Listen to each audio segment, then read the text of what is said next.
Presidenti Ilir Meta u zhvesh nga çdo përgjegjësi për krizën politike ku ndodhet vendi, me Partinë Demokratike, Lëvizjen Socialiste për Integrim dhe aleatët e tyre jashtë kuvendit, me zgjedhjet e 30 qershorit të kontestuara nga opozita dhe me një dekret për 3 palë zgjedhje më 13 tetor, datë dekretuar prej kreut të shtetit për zgjedhje parlamentare, vendore dhe presidenciale. Edhe pse çdo afat ligjor ka kaluar për të mbajtur zgjedhje më 13 tetor, Meta tha para Komisionit Parlamentare Timor të ngritur për kushtetueshmërinë e dekreteve të tij se 13 tetori është ende në fuqi dhe se ai po pret që të botohet në fletoren zyrtare. Meta u shpreh se 13 tetori ishte dita e vetme më afër para vendimit të Këshillit të Ministrave të BE-s për vendimin e hapjes ose jo të negociatave për antarësimin në Bashkimin Evropian. Megjithatë, para deputetëve, presidenti u shpreh se nëse palët do të kishin rënë dakord pas dekretit të tij të parë që anulloi 30 qershorin, mund të ishte caktuar një datë për zgjedhjen e kryebashkiakëve të rinj edhe brenda muajit korrik. Nga ana ime është vlerësuar si kritik, sepse përputhej me shumë informacione dhe paralajmërime dhe publike dhe jo publike për atë se çfarë mund të ndodhte në datën 8 qershor në protestën e paralajmëruar të opozitës, në veçanti tek kuvendi i Shqipërisë dhe ekipi im i Këshillit të Sigurisë Kombëtare, i cili disponon dhe informacione të tjera nga institucione të tjera, gjykoi që situata ishte emergjente.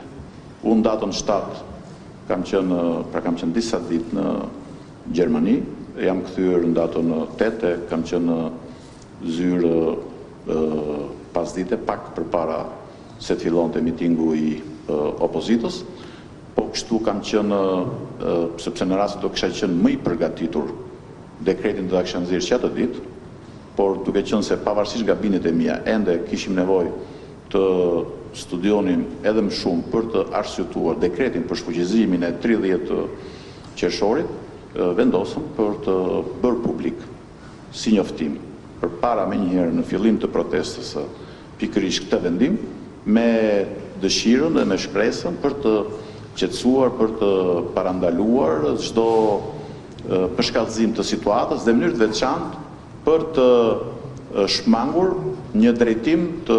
protestuesve drejt kuvendit të Shqipërisë. Ky ka qenë edhe një nga paralajmërimet e mia për zotin Basha, kur e kam marrë në telefon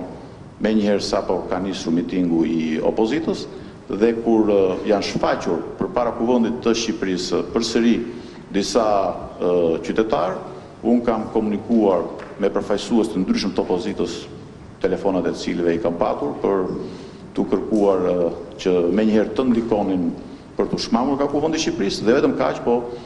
kam bërë dhe një thirrje publike që e keni në gjitha televizionet në atë kohë live, që qytetarët të shpërndahen. Gjë që nuk ishte normale, sepse nuk isha as nuk e kisha thirrur atë miting dhe nuk ishte detyra ime si president të kërkoja njerëzve të shpërndahen. Por mesazhi ka qenë i qartë për zotin Basha dhe për gjithë të tjerët.